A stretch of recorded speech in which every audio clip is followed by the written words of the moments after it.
J'aimerais bien vous parler du clavier, car nous le connaissons depuis très longtemps, nous le pratiquons beaucoup, mais il cache beaucoup de choses. Et je pense que c'est intéressant d'essayer de les découvrir. Par exemple, comment trouver le moyen d'actionner des tuyaux ou des cordes avec les doigts.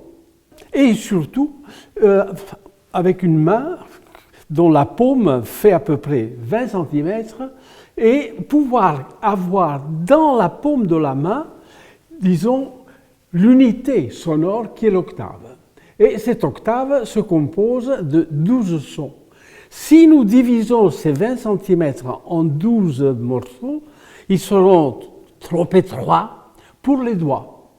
Et alors voilà l'idée géniale d'avoir fait 2 étages qui correspondent parfaitement bien à la morphologie de la main, puisque nous avons 3 doigts qui sont plus longs et qui s'adaptent donc aux touches noires. Et le pouce et le 5e qui correspondent à l'étage d'en bas. Évidemment, les 3 doigts du milieu servent aussi bien pour un étage que pour l'autre.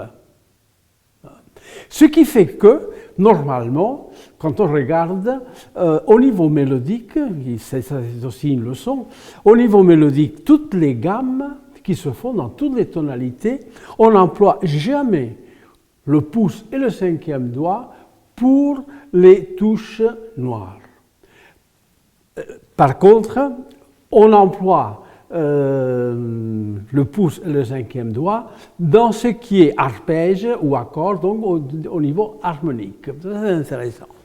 Et alors, dans cette décomposition des 2 étages, il est très intéressant de voir que l'étage supérieur correspond à la gamme la plus ancienne, la gamme pentatonique, donc de 5 sons.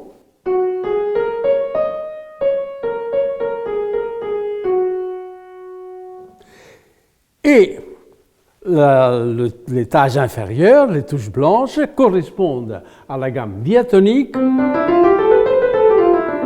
qui correspond aussi bien au système modal qu'au système tonal, et l'ensemble fait le système chromatique, donc le système dodécaphonique. Voilà, donc c'est une chose que je trouve très intéressante. J'aimerais bien, si on pouvait savoir qui a inventé ce clavier, pouvoir lui ériger un monument international pour lui rendre hommage, parce que je trouve que c'est une invention extraordinaire.